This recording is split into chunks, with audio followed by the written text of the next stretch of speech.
Good morning, everybody. Thank you very much for having me today. I'm Nick Smith from Ascot Racecourse in the UK. I'd like to thank our host, the JRA, for having us here today, this week.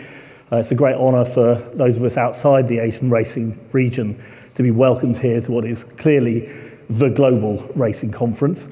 So thank you to the JRA, and thank you to the Asian Racing Federation, and to Winfried, Cinderella, thank you. The United Kingdom betting landscape. It's quite different to what a lot of you will be used to these days. The most important and probably the most interesting fact on this particular slide is that whilst 37% of the population in the UK have a bet on horse racing every year compared to 45 on football, that 37% is heavily skewed by the one-off flutter in the Grand National, which gives some kind of a context to where horse racing now stands in the pantheon of betting, where everything is dominated by football. Our Premier League is the AFL in Australia. It's the NFL and college football in the United States. And racing faces huge challenges keeping up with the opposition. Headwinds in the UK and Ireland. Well, as has been referenced several times, things aren't easy in our part of the world. We are facing the threat in the UK, particularly posed by the affordability checks, which will begin their soft phase, if you like, of analysis tomorrow. There could very well be knock-on effects from affordability checks on black market betting in the UK. It already exists, but it's clearly something that those of you in this region are more familiar with, and something that we're very aware in our region could be coming around the corner in a much more meaningful way than we thought might be the case several years ago. In Ireland, you heard from Suzanne Eade yesterday, Ireland faced the threat of the limitation of TV betting advertising and the knock-on effects of the ability to show horse racing in Ireland. We all face the threat posed by the need to have a social licence to operate. The right to use horses in sport, the right to use animals at all, is being challenged by some people. We saw the activities of animal rising in the United Kingdom and how we had to challenge those and how we had to change perceptions. And we've recently launched a industry-wide BHA and Great British Racing-led initiative, Horsepower, which if you have the chance to look at it online, it's very trendy. It's Horse PWR, of course it is. It will show you our way of countering or proving our right to operate. In terms of where betting stands in the United Kingdom, exchange betting is huge, but was bigger. And the exchange betting turnover in racing is in decline in the UK as they focus more on their businesses, focus more on growth in the United States. Pool betting culture is hard to establish in the United Kingdom. Alex Frost and the UK Tote are doing a tremendous job in trying to put that front and centre and trying to change that and trying to prove the opportunities that pool betting can bring. But it's difficult. And you heard yesterday from our Australian colleagues how hard it is in a truly open market to maintain that market share. And Peter V'landys spoke of fighting back and trying to re-establish the pool as the preeminent betting opportunity in Australia. I think in reality that's an aspiration that in the UK we'll struggle to achieve, but we certainly need to find more market share, and through the innovations of the World Pool and other initiatives that we're working on, that can certainly happen.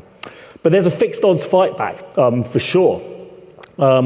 Increased place terms are common in the United Kingdom. 8 places in the Grand National, money back, first, second, third, fourth for a race of your choice with a certain bookmaker, free bets and bet builders. Bet builders are a very, very interesting concept for the future, and I'm going to come on to that a bit later on. In terms of the World Pool for Ascot, well, look, we're very proud to have launched that in 2019 alongside the Hong Kong Jockey Club and the UK Tote. It was and remains the single most significant innovation in pool betting since the inception of pool betting. It was an immediate success. You've heard that already this morning. Turnover increasing over 400%. Bets were up, and the expansion of the World Pool since then has been breathtaking, quite frankly. Here's our turnover at Royal Ascot over the last few years.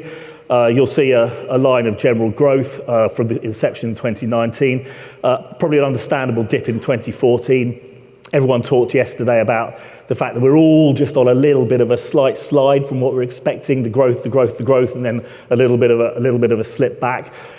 I think it's probably worth remembering in this case, particularly in the UK market, all of our betting numbers were down during the Royal Ascot period because of the European Football Championships, which, as I've said, dominate everything. There's a 5 p.m. kickoff every day during Royal Ascot, and it doesn't go well for the race that's starting at 5 o'clock.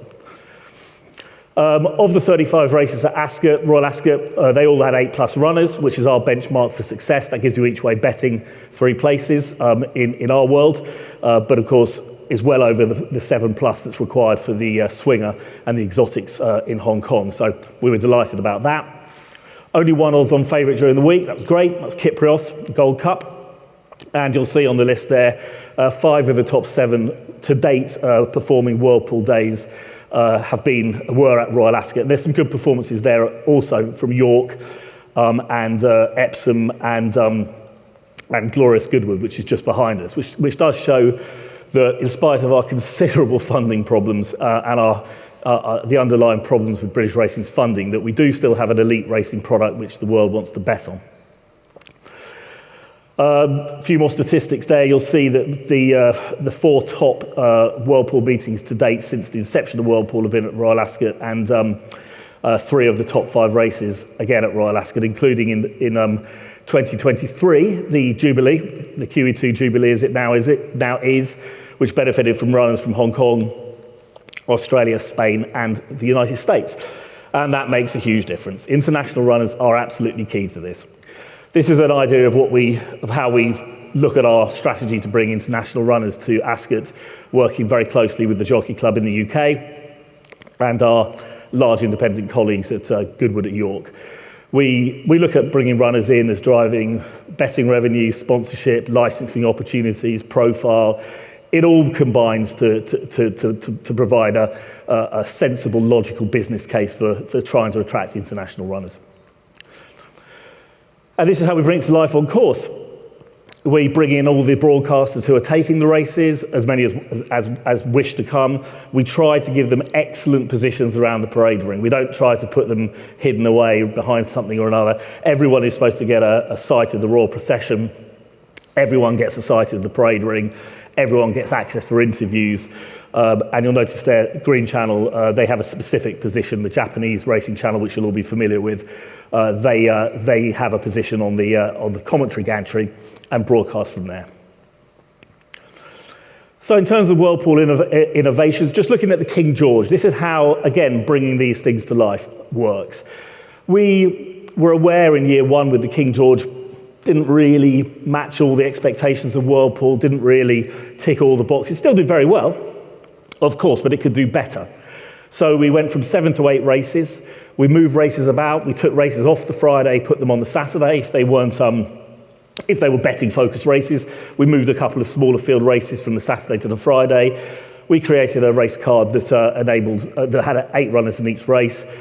26% increase in year-on-year turnover. Slight dip this year. Again, mirroring the pattern we're all seeing, but this specifically was because the Pat Eddery Stakes fell below. I think it had 5 runners or 6 runners. And we'll look to move that back to the Friday and move something back to the Saturday.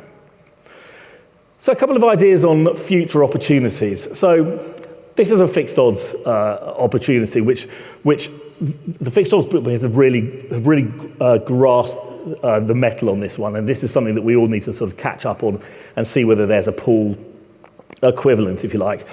Gone are the days slightly where you're told by the bookmaker what bet to have. The bet builder is you telling the bookmaker what bet you want to have. Last Saturday, Manchester City played Ipswich in the Premier League. You could have both teams to score. Haaland 2.5+ goals. He got 3, got a hat trick. De Bruyne 0.5 assists. He had an assist. And the price is 33 to 1. So you can choose your own bet, tell the bookmaker what you want, the bookmaker has to price it up, and you get what you want. So what about racing? So if you look at what unfolded last weekend at York and the Curragh, Ryan Moore went to the Curragh to ride 4 horses. Bedtime Story was very, very short, about 10s on or something in the debutante stakes. Pretty much unbackable, no good to anyone from a betting point of view. I think he had a 6-1 winner, but all the other 3 winners were reasonably short. So why not stick that into a bet builder? So you've got Ryan Moore, 2.5 winners at the Curragh. You've got Bedtime Story to win the debutante by under 3 lengths. We all thought it would be over 3 lengths, obviously, but for the sake of a winning bet, we'll go under 3 lengths. And Irish horses to be placed in the Ebor, 1.5 plus. So 2 horses from Ireland to be placed in the Ebor, which happened. And there's your price, 12-1. So where is racing's bet builder? How do we develop that? How do we bring that to the table? Finally, just looking at the future opportunities for the pool itself, the pattern is the cornerstone of everything in horse racing. It is rightly what underpins World Pool. It's right that World Pool has been allocated to the top 100 Group 1 races or race days around the world. That is absolutely where we all want to be. Supporting the pattern is vital to the continuation and credibility of racing. That's phase 1, and we just heard from Michael. Phase 2, 3, 4 are very much in the offing. What about jockey competitions? Could there be a diversity in the World Pool and in the dividends and in the markets by taking our own competition, for example, the Shergar Cup? Could there be a team from Hong Kong, a team from the United States, a team from France, a team from another region? Would that create interest? Would that create turnover? Would people get behind their teams of jockeys and bet in that different way? So I'll leave you with that thought. Thank you very much once again. Obviously very happy to take questions later on. Thank you.